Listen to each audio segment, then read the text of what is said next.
गज धन गोधन बाज धन और रतन धन खान। जब आवे संतोष धन तो सब धन धूल समान।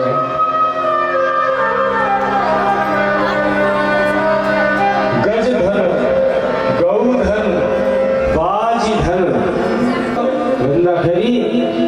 जब आवे संतोष धन, जो प्राप्त है वही पर्याप्त है।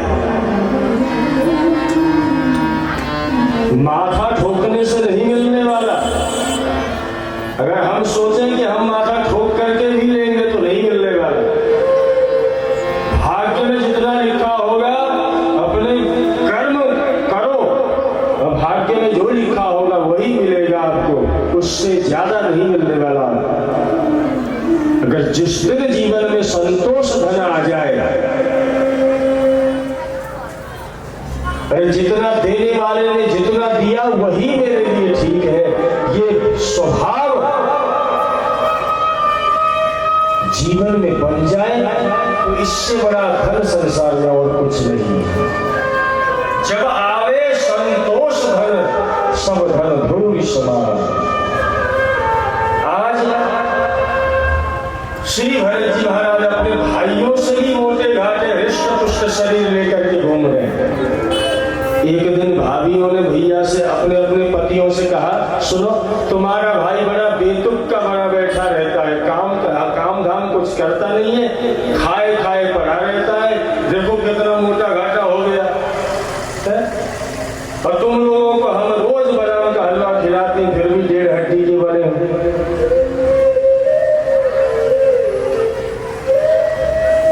अपने भाई को भी किसी काम धाम में लगाओ। तुम लोग अकेले मेहनत करते रहते हो। तो भाइयों ने भरत जी से कहा, सुनो भाई एक बात है, तुम्हारी भाभियां तुमसे बड़ी जलती हैं, हम तो तुम्हें प्रेम स्नेह नहीं करते।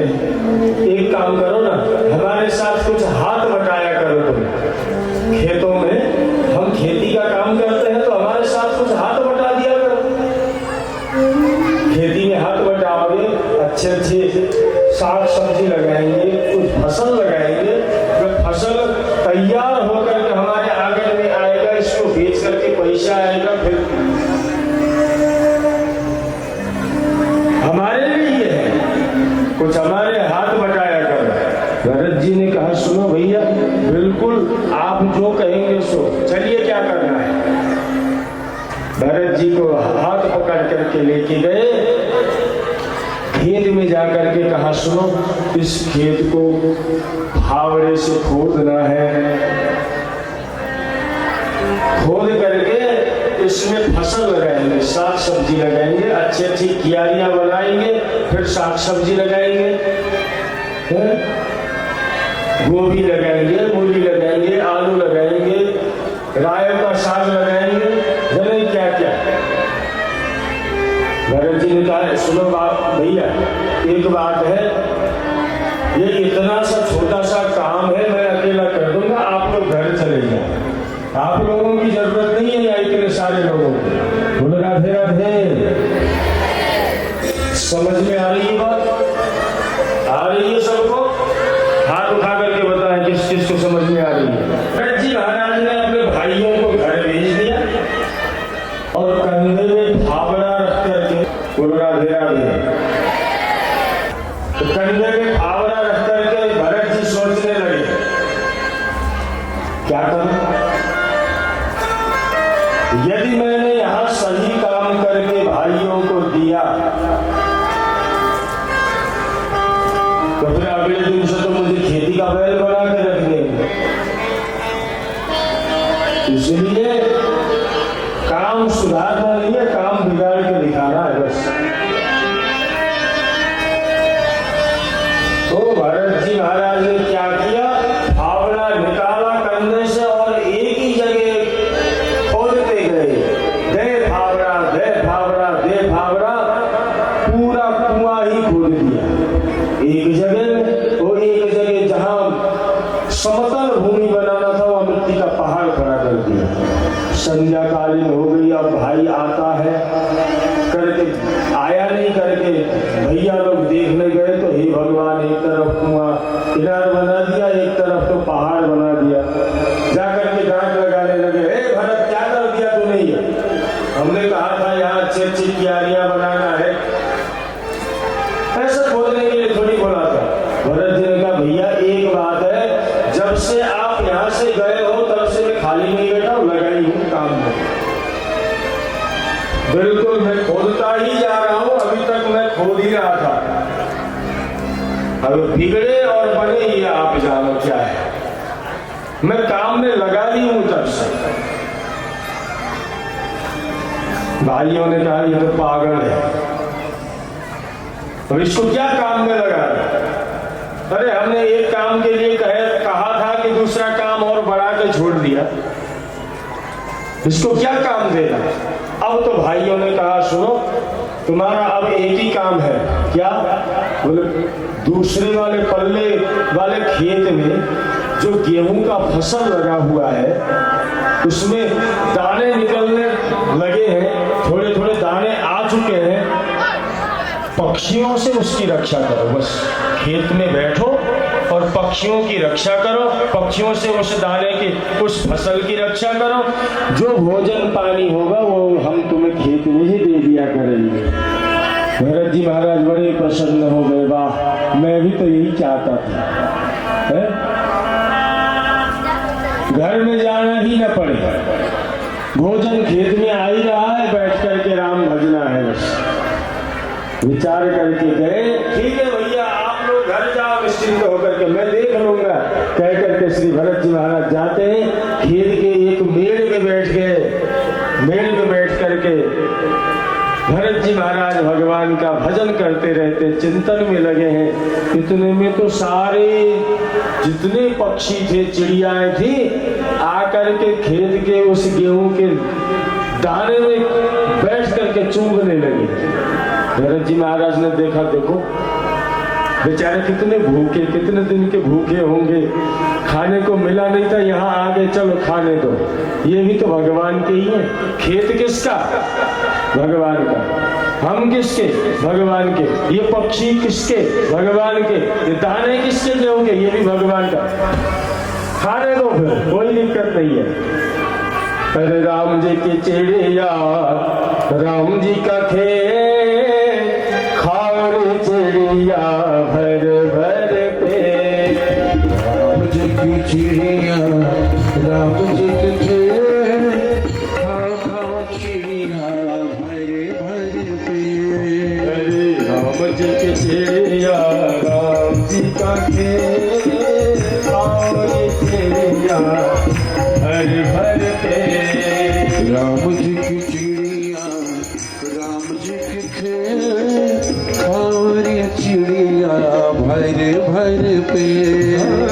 खाओ चिड़िया भर भर पेट, खाओ चिड़िया भर भर पेट।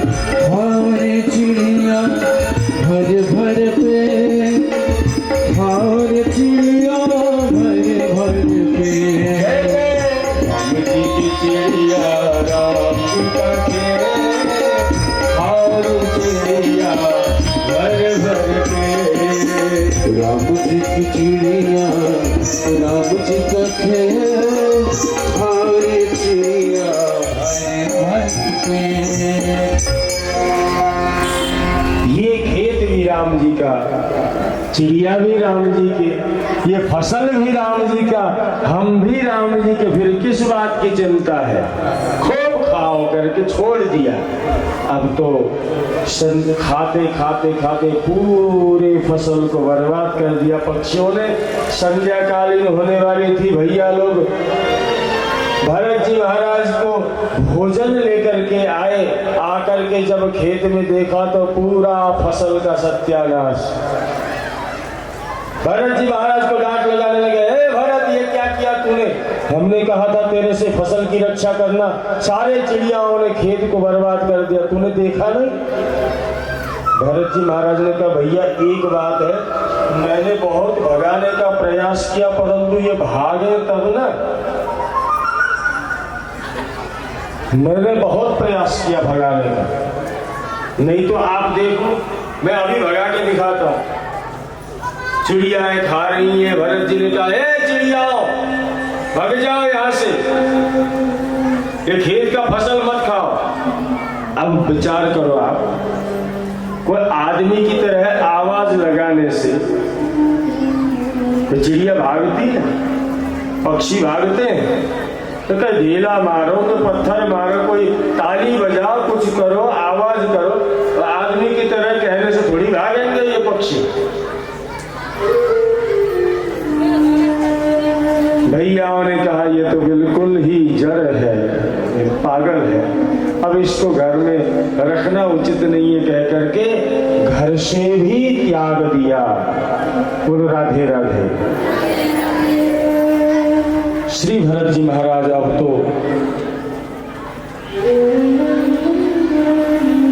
त्याग वृत्ति में विचरण करते हैं, कभी घर नहीं जाते, कभी किसी से भोजन नहीं मांगते। जिस दिन ठाकुर जी ने सामने भोजन दे दिया कर लिया, नहीं मिला तो ये नहीं कि मुझे भोजन नहीं मिला, ऐसा भी जरूरी नहीं। भगवान के भजन में तल्लीन रहते। एक बार की बात,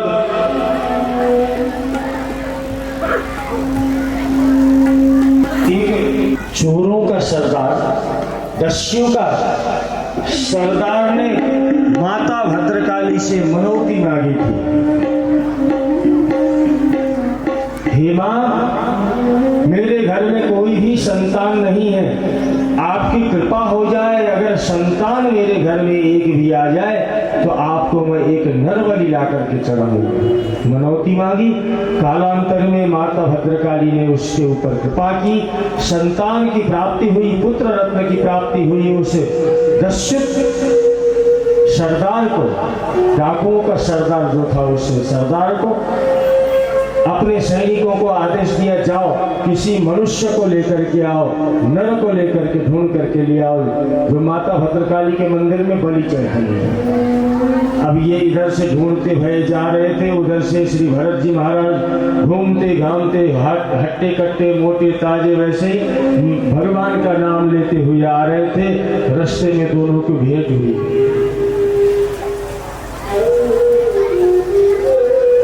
बाबा कहाँ जा रहे हो? कहीं नहीं भैया, हम तो ऐसे ही विचरण कर रहे हैं, भगवान का नाम ले रहे। हमारे साथ चलोगे? चलो। कहाँ ले जाओगे? बोले माता भद्रकाली के मंदिर में। वाह, चलो। चले गए, सहजता में चले गए।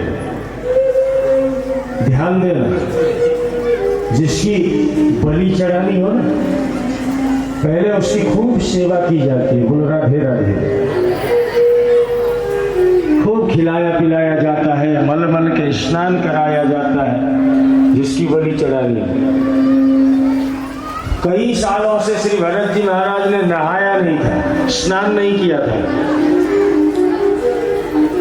सैनिकों ने भरत जी को पकड़ करके ले गए बाथरूम में, ले जाकर के स्नान कराया, खूब मल मल के स्नान कराया। आज तक नहीं नहाया, जितना शरीर में मैल चिपका हुआ सारा मैल साफ कर दिया। श्री भरत जी महाराज मन ही मन कहने लगे, वाह प्रभु क्या बात है, जब आपकी व्यवस्था होती है तो बड़ी अनोखी व्यवस्था होती है। कितने दिनों से मैं नहा नहीं पाया था, आज आपने खूब इत्र फुले लगा करके स्नान करवाया। स्नान करा करके सुंदर सुंदर वस्त्र पहना करके श्री भरत जी को भोजनालय में ले गए। अब अनेक प्रकार के पकवान, मिष्ठान्न, मेवा तैयार करके श्री भरत जी के सामने परोस दिया गया। भरत जी ने खूब पेट भर करके डकार लेते हुए प्रसाद पाया। अब भरत जी से कहा कि हे बाबा चलो। कहाँ? बोले मंदिर में। ठीक है भैया। मंदिर में लेके गए बलि चढ़ाने के। जैसे ही भरत जी महाराज ने मंदिर में प्रवेश किया, एक एक कोने में दस्यु राज खड़ा था, तलवार इतनी लंबी नंगी तलवार लेकर के। भरत जी महाराज ने उस नंगी तलवार को देखते ही सारा रहस्य समझ में आ गया। वाह, इतनी देर जो सेवा हुई थी इसीलिए हुई थी। बोलो राधे राधे। मन ही मन सोचने लगे, जब वो सेवा स्वीकार की तो ये भी तो करनी पड़ेगी अब। वो मालपुआ फोकट के थोड़ी उड़ाए जा रहे थे। जब वहां गुलाब जामुन मालपुआ उड़ाए तो अब ये भी सेवा स्वीकार करो। निश्चिंत हो गए श्री भरत जी। मन ही मन मातेश्वरी को मनाने लगे। मां,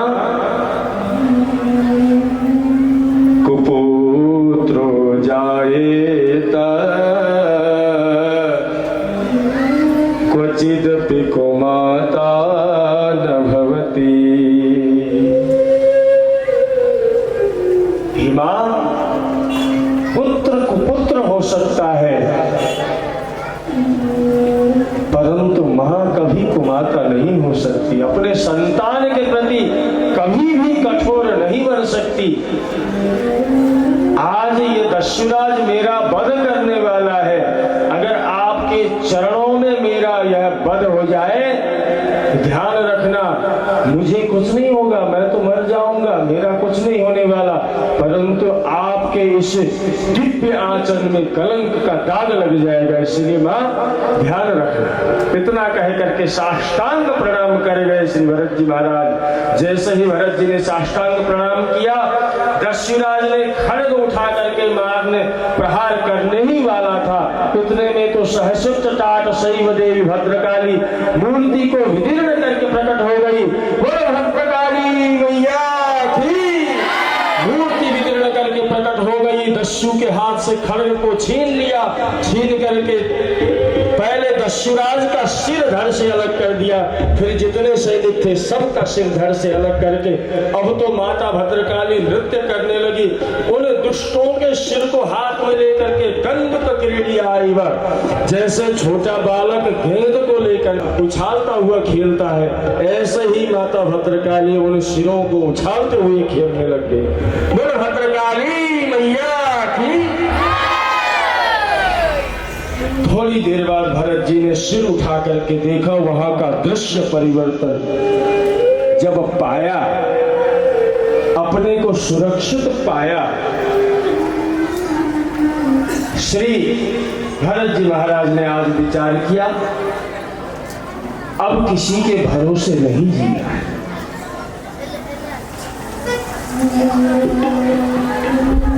दुनिया का बनकर देख लिया, मेरे श्याम का बनकर देख जरा। अब किसी के भरोसे नहीं जीना, अब तो केवल भगवान के नाम में ही अपने को जीवन यापन करना है कह करके श्री भरत जी महाराज अब वहां से चले जाते हैं दिगंबर होकर के।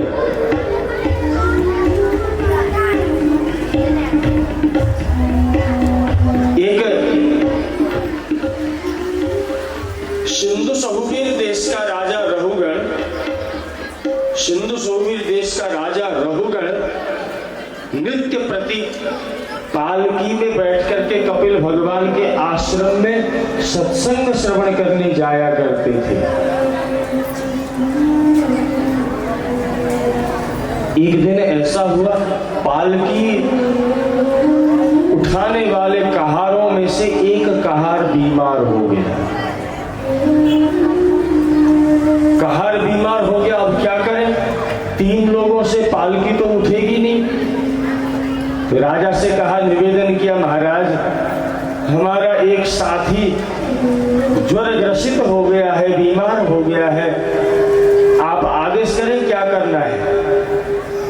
राजा रहुगण ने कहा, सुनो एक काम करो, रास्ते में, ये संपूर्ण राज्य मेरा है, मैं यहाँ का राजा हूँ, तो रास्ते में जो मिले उसको पालकी ढोने में लगाओ। बोलो राधे राधे। पालकी ढोने में लगा। आदेश दे दिया राजा रहुगण ने। उन कहारों ने पालकी ढोने के लिए पालकी ढोने के लिए व्यक्ति ढूंढते हुए जा रहे थे। रास्ते में भरत जी महाराज को आते हुए देखा। मोटा हट्टा कट्टा शरीर, मोटा ताजा।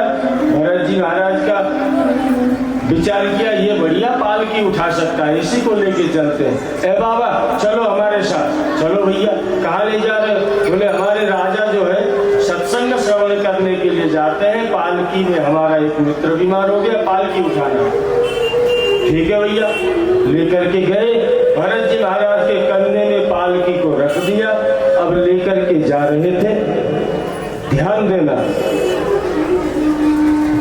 भरत जी महाराज भक्त हैं भगवान के। हर जीव में भगवान का दर्शन करते हैं। जब रास्ते में चलते भी हैं तो देख देख करके चलते हैं, कहीं मेरे पैरों तले किसी जीव की हत्या न हो, ये विचार करते हुए चलते हैं भरत जी। जब भरत जी महाराज पालकी कंधे में रख करके चल रहे थे, जाते जाते आगे क्या हुआ कि एक लंबी चेटी की कतार लाइन दिखाई दी भरत जी को। अब उनको लगा कि मेरे पांव के नीचे ये चेटियां दब जाएंगे, तो छलांग लगा दी। उछल करके आगे बढ़ने लगे। जब ध्यान दीजिए, विचार करें, जब पालकी ढोने वाला ही उछलने लग जाए तो पालकी में बैठने वाले का क्या हाल होगा। जब भरत जी महाराज ने छलांग लगाया तो राजा की खोपड़ी टकराई बांस से। जब खोपड़ी टकराई, एक बार खोपड़ी बजी तो राजा ने कहा कि हे कहाँ हो, ये कैसे पालकी ढोते हो तुम?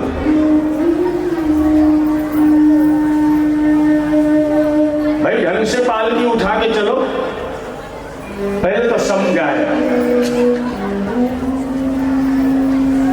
कहारों ने कहा महाराज ये जो अभी लगे हैं ना महाशय, ये कुछ ज्यादा ही लंबे पांव से चलते हैं महाराज, इन्हीं की करामात है। पर राजा ने कुछ नहीं कहा।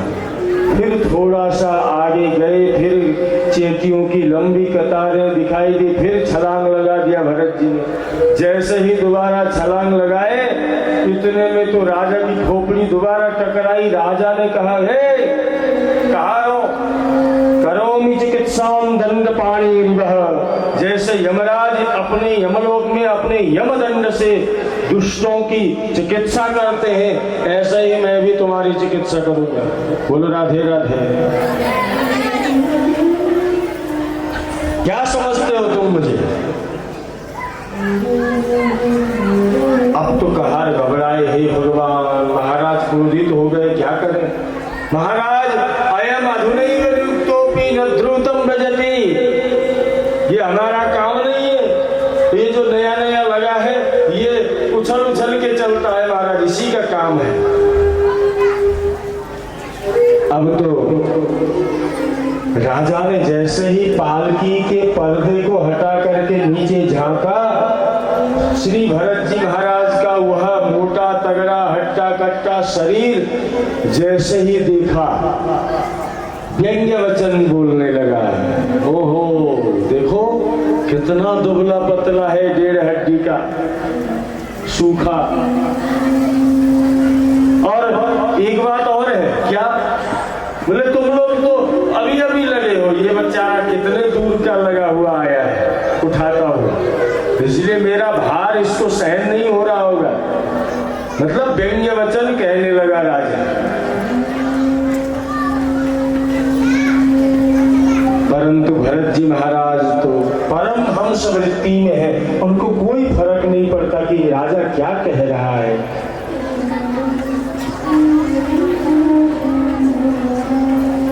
आज भरत जी महाराज ने विचार किया, लगता है मुझे कुछ बोलना पड़ेगा, अभी तक मैं बोला नहीं हूं। बोलो राधे राधे। अभी तक मैं कुछ बोला नहीं हूं, लगता है मुझे बोलना पड़ेगा।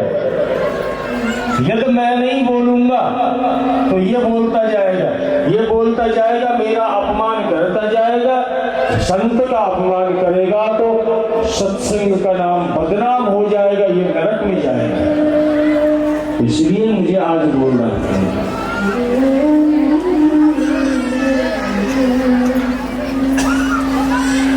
आज भरत जी महाराज जीवन में पहली बार बोल रहे हैं, हे राजन, तुम किसको दंड दोगे? मुझे दंड दोगे कि मेरे शरीर को दंड दोगे?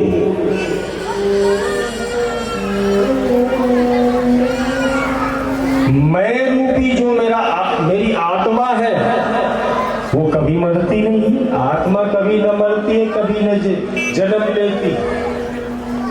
नैनम छिन्नन्ति शस्त्राणि नैनम दहति पावक न चैनम क्लेदयन्त्यापो न शोषयति मारुतः। आत्मा न कभी जन्म लेती है, न कभी मरती है। और ये शरीर आत्मा के निकलने के बाद ये एक शरीर तो सूखे लकड़ी की तरह है, इसको क्या दंड दोगे तुम?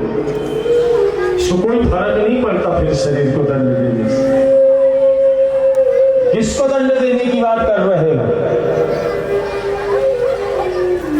जब भरत जी महाराज ने इतना कहा, राजा रघुगण की आंखें खुल गई। हे भगवान, ये वेदांत भरी भाषा में, दर्शन भरी भाषा में बोलने वाला ये कौन? फिर एक बार पर्दा हटाया, झांक करके देखा तो कंधे में यज्ञोपवीत दिखाई दिया, जनेऊ। जैसे ही यज्ञोपवीत दिखाई दिया, हो न हो ये कोई ब्राह्मण हो सकते हैं कह करके ऊपर से छलांग लगाया, पालकी से नीचे चरणों में गिर करके कहने लगा, महाराज क्षम्यता, मुझे क्षमा करें, मैं आपको पहचान नहीं पाया, मैंने आपको साधारण समझा महाराज, परंतु आप कौन है मुझे बताएं। देखिए महाराज, मुझे किसी से डर नहीं लगता संसार में। संसार में मुझे किसी से, ब्रह्मा जी से डर नहीं लगता, शंकर के त्रिशूल से डर नहीं लगता, यमराज के यमदंड से भी मुझे डर नहीं लगता, परंतु मैं डरता हूं तो केवल छंके विषम ब्रह्म कुलाप मानात, ब्राह्मणों के अपमान से मुझे बड़ा डर लगता है, कहीं आप ब्राह्मण देवता तो नहीं। जब भरत जी ने कहा, राजन मैं ब्राह्मण तो हूं, परंतु इतना खतरनाक ब्राह्मण भी नहीं जो तुम्हें श्राप दे करके कुत्ता बिल्ली बनाओ, घबराओ मत। आज श्री भरत जी महाराज ने राजा परीक्षित को बड़ा ही दिव्य उपदेश दिया है। राजा ने प्रश्न किया, महाराज आत्मा और शरीर की बात आप कर रहे थे, क्या शरीर को दंड देंगे तो आत्मा तक नहीं पहुंचती?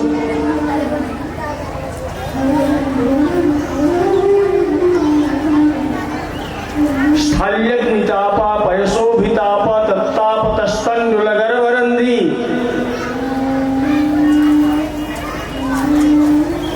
ध्यान दें, जब एक चावल का निर्माण करना हो, चावल को भात बनाना हो, तो पहले पानी को गर्म किया जाता है, बर्तन को अग्नि के ऊपर रखा जाता है, उसमें पानी डाला जाता है, उस अग्नि के ताप से बर्तन गर्म हो जाता है, बर्तन के ताप से पानी गर्म हो जाता है, उस पानी में चावल छोड़ दीजिए, उस पानी के ताप से चावल भी पक करके भात बन जाता है।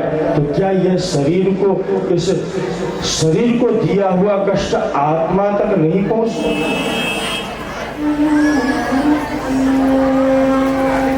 श्री भरत जी महाराज ने कहा, राजन तू मूर्ख है, अकोविदः कोविदवादवादान् वदस्यतो नाति विदाम वरिष्ठ न शूरयो हि व्यवहारमेनं तत्त्वाववर्षेण सहामनन्। तू मूर्ख है, अकोविद है, परंतु संतों के सत्संग में जाते जाते तेरे को भाषा बोलनी आ गई है, परंतु तू है मूर्ख।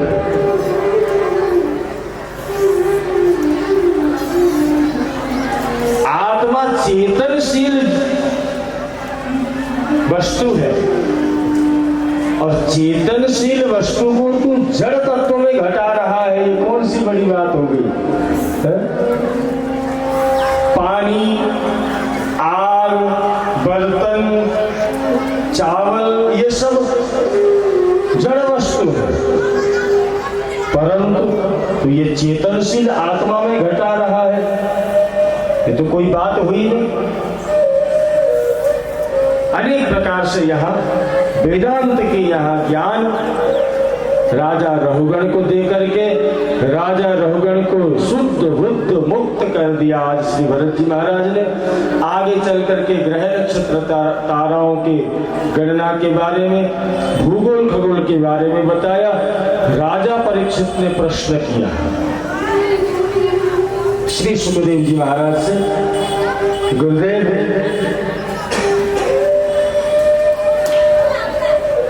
मैंने सुना है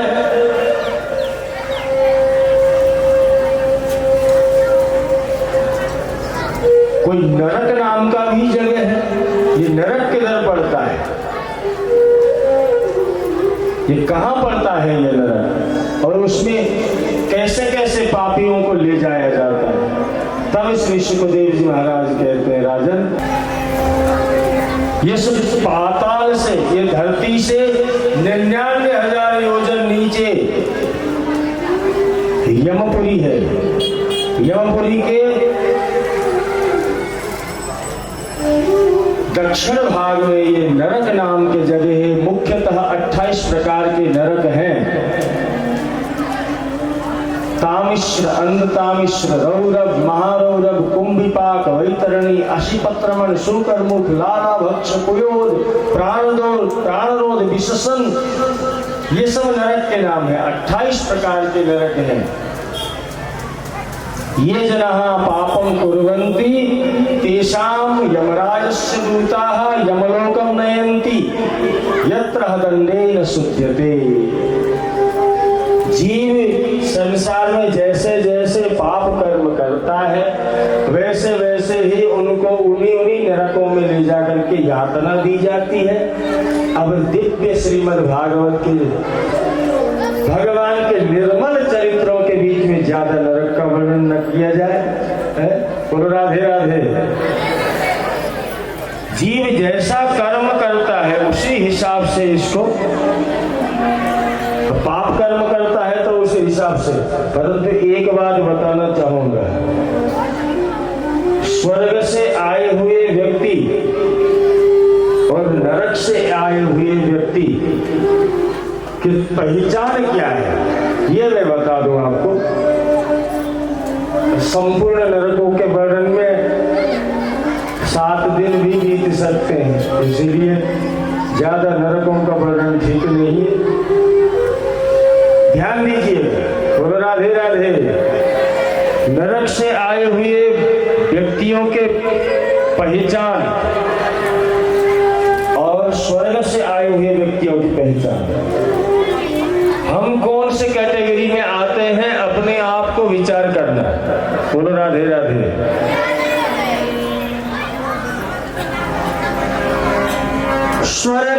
स्वर्गास्थितानां इह जीवलोके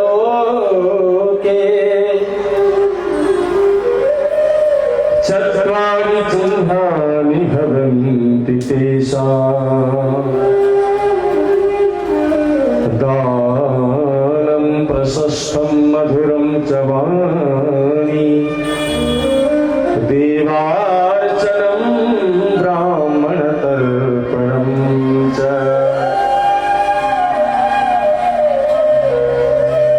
स्वर्गास्थितानां इह जीवलोके, स्वर्ग से आए हुए व्यक्ति की पहचान क्या है? बोले चत्वारि चिह्नानि भवन्ति तेषां, उसके 4 चिन्ह क्या क्या? दानं प्रशस्तं मधुरं च वाणी, बड़ा दान करने वाला होगा, वाणी बड़ी ही मीठी होगी, मधुर होगा। देवार्चनं ब्राह्मण तर्पणं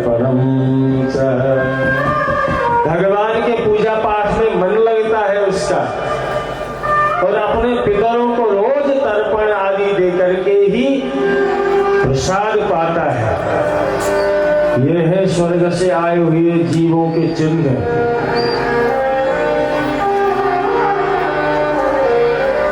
ध्यान देना, हम कौन से नंबर में आते हैं, कौन से कैटेगरी में आते हैं। नरक से आए हुए व्यक्तियों के चिन्ह बताऊं कि नहीं? आप लोग कहो तो बता दो, नहीं तो बंद करूं यही। बताओ।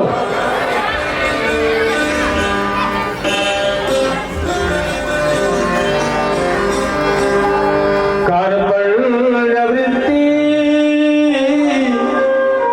सुजले सुनिंदा कुचैलता नीच जले सुभक्ति अति भरोसा कटुका चबाणी नरस्य चिन्हात् नरकागतस्य। कार्पण्य वृत्ति कैसी होगी? बोले कार्पण्य माने कृपणता, लोभी, कंजूस।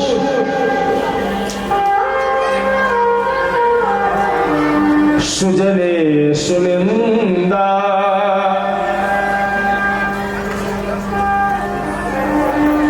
दूसरों की निंदा किए बिना उसका किया भोजन नहीं पचता है।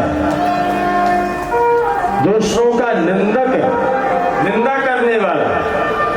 बोलो राधे राधे।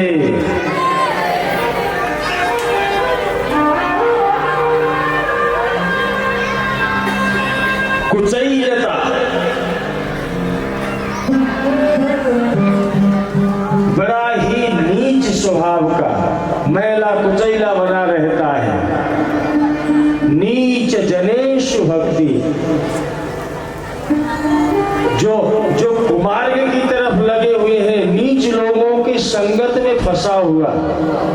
नीच जनेषु भक्ति, उन लोगों की ज्यादा तरफदारी करता है। तो कई उससे कहो ना कि देखो ये तुम कड़वा पानी पीते हो, ये गलत है। फिर क्यों? देवताओं ने भी तो पिए थे। वो अनेक प्रकार के तर्क दे करके भी उस चीज को छोड़ दिया। नीच जनेषु भक्ति, नीच लोगों के साथ उठना बैठना होगा।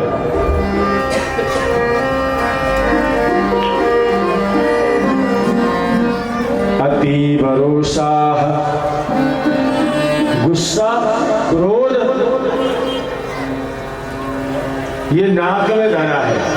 अगर एक मक्खी भी बैठ जाए तो गुस्सा आ जाए। बात बात पे क्रोध करने वाला।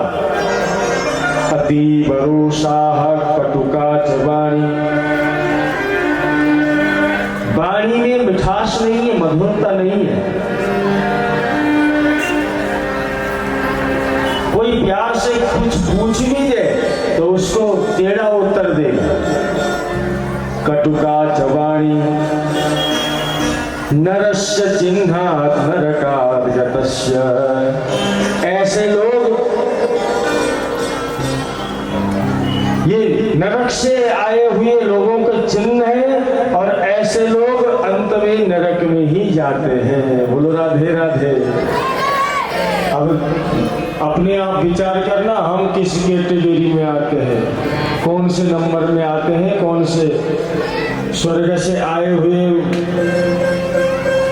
में आते हैं या नरक से आए हुए में। बोलो राधे राधे। जब राजा परीक्षित ने पूछा महाराज ये नरक कहाँ है, तो सुखदेव जी महाराज ने कहा देखो ये नरक को तुम धोबी घाट समझो। धोबी घाट जानते हैं?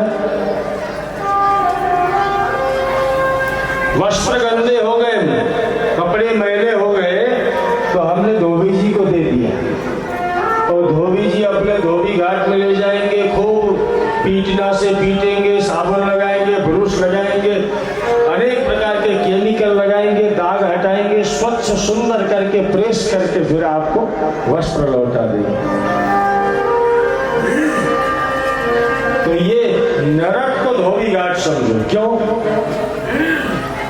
क्योंकि जब जीव पाप कर्म करता है तो उसको शुद्धिकरण के लिए यमराज के दूत यमलोक में ले जाते हैं और धोबी बने बैठे यमराज अपने ही पीटना से, दंड से, यमदंड से इन जीवों को ठुकाई पिटाई करके शुद्ध करके मुक्त करके दाग युक्त, दाग से मुक्त करके फिर इसको संसार में भेज देते हैं।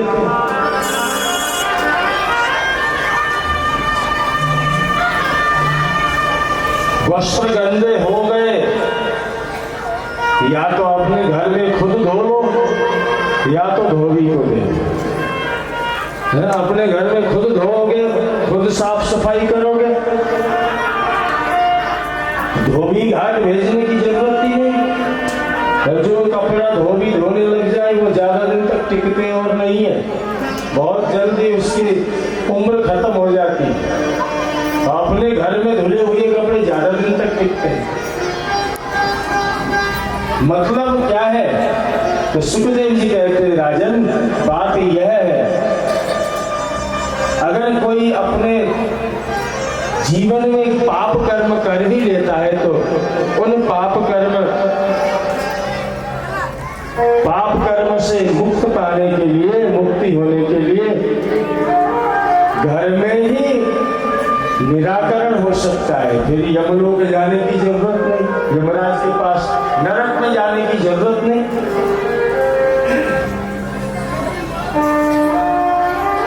सुखदेव जी ने कहा, राजा ने कहा, महाराज अगर किसी ने जघन्य अपराध कभी किया हो, किसी का अपमान किया हो, क्या उसको भी नरक में जाना पड़ेगा? सुखदेव जी ने कहा, सुनो, प्रायश्चित घर में ही करोगे तो नरक जाने की जरूरत नहीं है।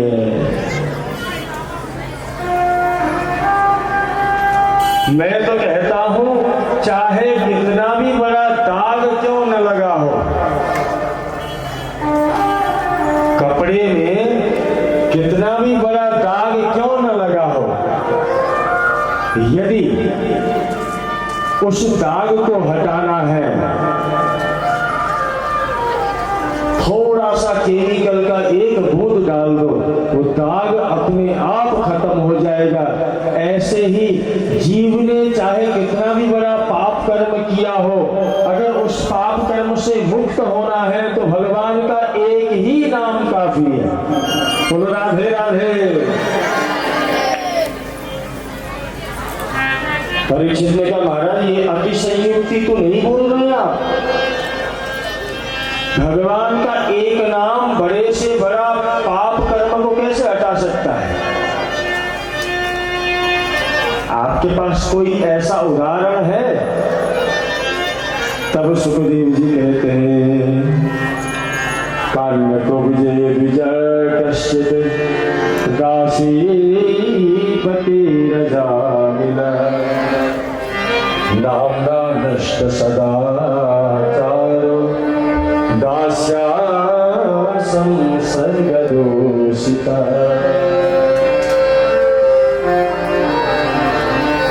कान्यकुब्ज क्षेत्र में एक ब्राह्मण रहता था, सदाचारी।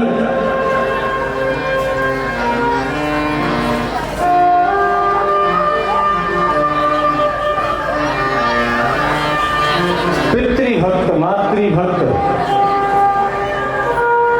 बड़ा ही कर्मनिष्ठ ब्राह्मण अजामिल जिसका नाम है। गांव में पांडित्य कर्म करके अपने जीवन को चला रहा था, अपने बच्चों का, अपने पत्नी का, अपने माता पिता की सेवा में लगा हुआ था, भरण पोषण करता था। एक दिन स्नान करने के लिए नदी में गया। स्नान करके विचार किया, मैं जाते जाते अपने हवन के लिए समिधा भी यहीं से ढूंढ करके लेके जाऊं। समिधा बीनने लगा, समिधा ढूंढने लगा। समिधा ढूंढते ढूंढते एक शुद्ध पुत्र को वेश्यागमन करते हुए उसने देख लिया, मन दूषित हो गया ब्राह्मण का, फेंका समीरा वही और उसी वेश्या के साथ बैठने लगा। पत्नी त्यागा, पुत्र को त्यागा, संतान को त्यागा, माता पिता को त्यागा, गांव को त्यागा, उसी जंगल में उसी वेश्या के साथ रहने लगा। करते करते रहते रहते 8-9 बच्चे हो गए वेश्या के गर्भ से उस अजामिल के। अब तो पांडित्य कर्म के लिए कोई बुलाता नहीं है उसको। क्यों? क्योंकि पथभ्रष्ट ब्राह्मण को कौन बुलाए? कोई नहीं बुलाता। कैसे जीविका चले? वन में जंगल में जाता है, पशुओं की हत्या करता है, उन्हीं पशुओं को लेकर के आता है, उसी से चल रही है जीविका। एक दिन उस अजामिल के गांव में कुछ संत आए। कुछ संत आए, संतों ने संध्याकालीन वेला संतों ने आकर के गांव में किसी संध्या के समय में बच्चे लोग अपने खेलते हैं ना, रोड में भी खेलते हैं, तो खेलते हुए बच्चों से पूछा,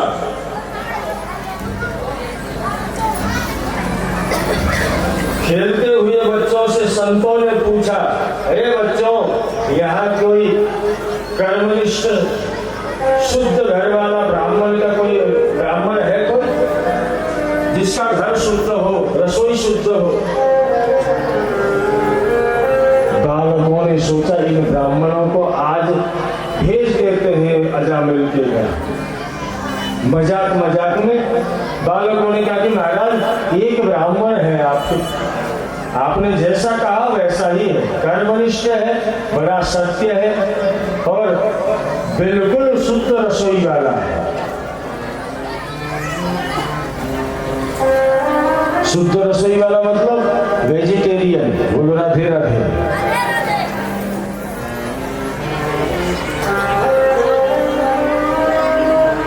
बताओ घर कहाँ है उसका? क्योंकि महाराज ये यहाँ से थोड़ा आगे जाए, वो जंगल के पास में, वो अलग रहते हैं, उनकी कुटिया अलग है। अच्छा ठीक है। इतना कह करके संत ब्राह्मण संध्या के समय में पहुंच गए अजामिल के घर में। परंतु ध्यान दीजिए, अजामिल रोज पशु पक्षी को मारने वाला व्यक्ति जंगल में पशु पक्षी की हत्या के लिए गया हुआ था। इधर घर में वेश्या थी। संत लोग आए, आकर के सीताराम कहा, चमीटा बजाया, अंदर से वेश्या निकल के बाहर आई। आकर के जैसे ही देखा, संतों के ऊपर दृष्टि पड़ते ही उसकी भी दृष्टि बदल गई उस वेश्या की।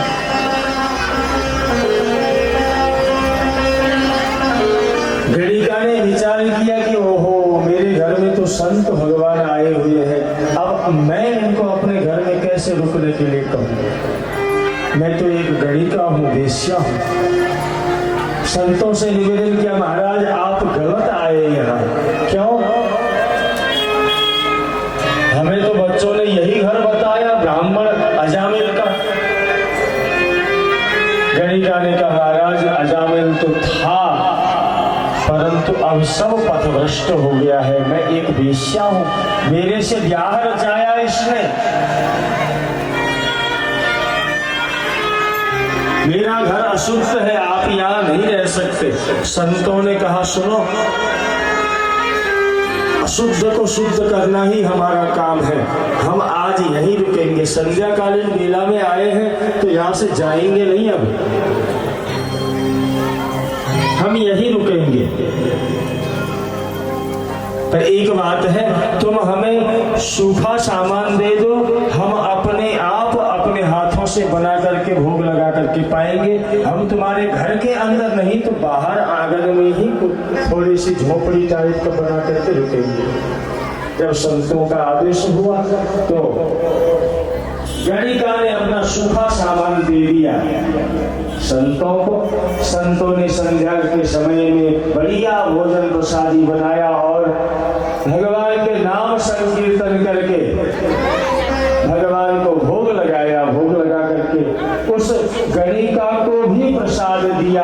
प्रसाद पाने ही वाले थे, इतने में अजामिल कांधे में अनेक प्रकार के पशु पक्षियों को हत्या करके लटका करके लेके आ रहा था। जैसे ही गणिका ने देखा ये तो लेकर के इधर ही आएगा क्या, दौड़ करके गई और उसको सब फेंकवाया। लेकर के पीछे के दरवाजे से लेके गई, स्नान कराया, चंदन लगाया, फिर लेकर के संतों के सामने आई। ये हमारे स्वामी अजामिल यही है महाराज। संतों ने प्रसाद पाया, विश्राम की। प्रातःकालीन वेला में जब अजामिल फिर आखेट के लिए जाने वाला था, अपने नृत्य के कार्यों में जाने वाला था, संतों ने कहा ऐ अजामिल इधर आओ।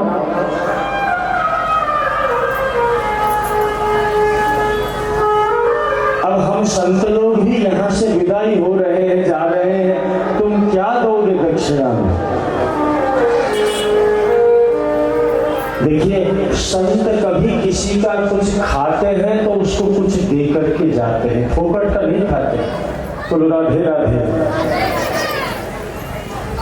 संत किसी का खाते भी हैं तो उसको देते भी हैं। आज संतों ने विचार किया हमने इसका नमक खाया है, इसको कुछ न कुछ तो देना पड़ेगा। संतों ने कहा क्या दोगे हमको दक्षिणा में? हम आज तुम्हारे घर में आकर के रुके, तुम्हारा भोजन किया, तो क्या दक्षिणा में दोगे हमें? अजामिल ने कहा महाराज सुनो, देने की बात मत करो। हाँ, हम वैसे ही दूसरों से लेने वाले हैं। ये गनीमत मानो, तुम्हारे झोला झंडा कमंडल ये चमचा हमने नहीं चुराया, नहीं तो हम इसमें एक नंबर के आते। संतों ने समझ लिया वाह ये तो अलग प्रकार का भगत है। संतों ने पूछा सुनो, अब तुम्हारे घर में रुके हैं तो तुम्हारा उद्धार करके ही जाएंगे। संतान कितने हैं तुम्हारे? 9 संतान है। अभी एक गर्भ में और है देवी के, 10वां होने वाला है। संतों ने कहा सुनो, तुम्हारे बच्चों के नाम बड़े अटपटे हैं, हमारे कहने से ये काम करना, ये जो 10वां बालक जो होने वाला है, हमारे कहने से इसका नाम नारायण रख लेना, बस इतना काम करना और कुछ मत करना। कह करके संत लोग चले गए। संतों के कथन अनुसार जब 10वां नंबर का बालक जन्म लेकर के आया तब उसका नाम नारायण रखा। अब तो कहते हैं माता पिता का स्नेह छोटे पर ज्यादा रहता है। क्यों ऐसा है क्या? है, छोटे बच्चे पर ज्यादा स्नेह रहता है माता पिता का, ऐसा है? क्यों नहीं है? बोलो राधे राधे। विशेष स्नेह रहता है, क्यों? क्योंकि वो छोटा है, अभी नादान है।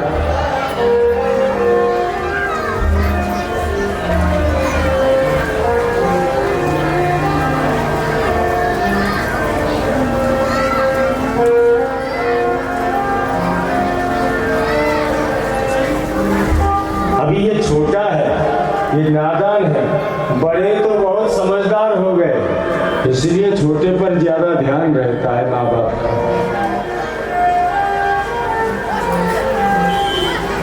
आज संत लोग नाम रख करके गए, उस बालक का नारायण नाम रख के गए। अब तो अजामिल खाते समय भी नारायण, सोते समय नारायण, उठते समय नारायण, बैठते में नारायण, जाते में नारायण, कहीं बाजार जाना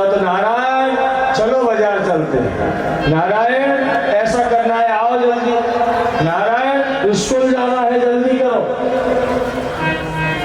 अब तो उस बच्चे के बजाय बच्चे के तरफ से अजामिल का रोज भजन होने लगा, नारायण नारायण नारायण। एक दिन अजामिल का अंतिम समय आया, अजामिल को यम के दूत पकड़ने के लिए आए, खींचने लगे चारों तरफ से अजामिल को। इतने में अजामिल चिल्लाया, दूरे पुत्रम नारायणाभयम् प्लाविष्टेनश्वरेणोच्चै आजुहाव तुलेन्द्रिया। दूर खेल रहा था बालक नारायण, उसको चिल्ला करके बुलाया, अरे बेटा नारायण मुझे बचाओ, अरे बेटा नारायण बचाओ, अरे बेटा नारायण बचाओ। इतने में तो भगवान के चार पार्षद आए, नारायण के यमदूतों को दिया धक्का, जाकर के अजामिल के हाथ पकड़ करके खड़ा किया। यमदूत आकर के बोले, क्यों भैया आप लोग कौन, कहां से आए, कैसे हमें भगा रहे हो यहाँ से, क्यों धक्का मारा? बोले तुमने सुना नहीं, ये अभी अभी इसने नाम किसका उच्चारण किया? बोले अपने बेटे का। रहने दो, अपने बेटे का। हमारे स्वामी का नाम है नारायण, हम हैं विष्णु के दूत। यहां से भाग जाओ, नहीं तुम्हारा उतार देंगे भूत। हाँ बोलो राधे राधे, हम हैं विष्णु के दूत। तो इसको कैसे तुम हाथ लगाए तुमने? यहां खूब यमदूतों में और भगवान नारायण के दूतों में खूब कहासुनी हुई।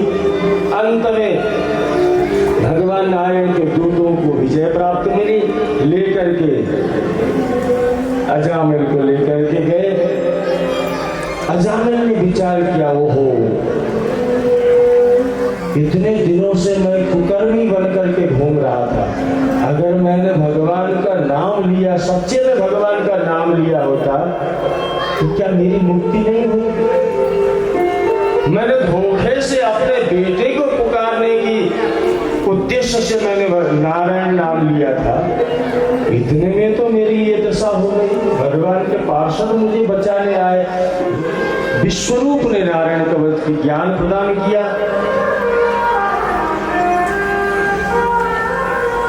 देवराज इंद्र ने विश्वरूप को अपना गुरु बना करके एक बार यज्ञ कराया और आगे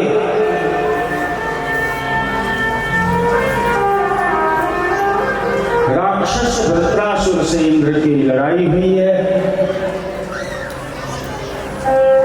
वृत्रासुर ने राक्षस योनि में जाकर के भी, राक्षस योनि में होते हुए भी वृत्रासुर ने भगवान की बड़ी ही सुंदर स्तुति की है। केवल ये 4 श्लोकों को उच्चारण करके इस प्रसंग को हम विराम करेंगे। बोलो राधे राधे। विश्वरूप को गुरु बनाया। वृत्रासुर ने बड़ा ही सुंदर दिव्य स्तुति रणांगण में देवराज इंद्र के साथ युद्ध में खड़ा है वृत्रासुर, परंतु इंद्र के वज्र में भगवान का दर्शन करते हुए, अहम हरे तव पादैकमूल दासानुदासो भवितास्मि भूयः मनस्मरेता सुपतिर्गुणास्ते गृणीतवा कर्म करोति कायः न नाकपृष्ठं न च सार्वभौमं न पारमिष्ठं न रसाधिपत्यं न योगसिद्धि अपुनर्भवं वा समञ्जसत्त्वं विरहैकांक्षे।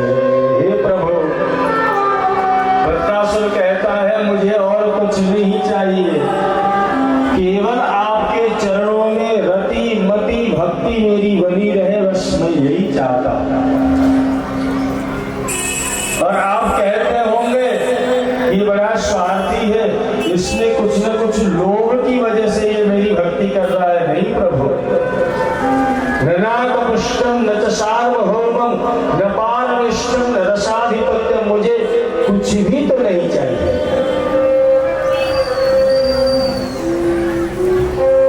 सार्वभौम पद नहीं चाहिए, मुझे आपका वैकुंठ नहीं चाहिए, बस चाहिए तो क्या चाहिए? बोले समंजसत्वाम विरहय्य कांक्षे, आपके प्रेम में व्याकुल होकर के, विरहातुर होकर के मैं बैठा रहूं, मैं बैठ पाऊं, मुझे बस मुझे यही चाहिए, आपके प्रेम का विरह चाहिए मुझे, और कुछ नहीं।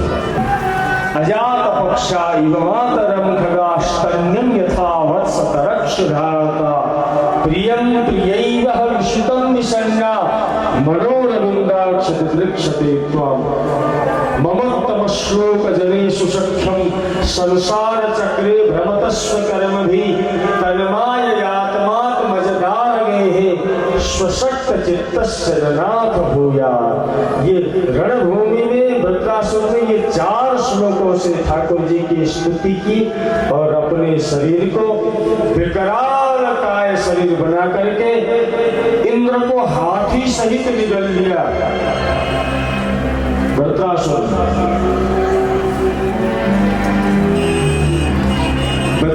के पेट में जाने के बाद भी इंद्र मरे नहीं। क्यों? क्योंकि इन्होंने पहले ही विश्व रूप से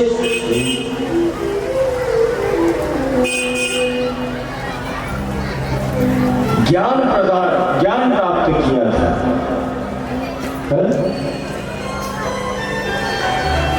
नारायण कवच का किया।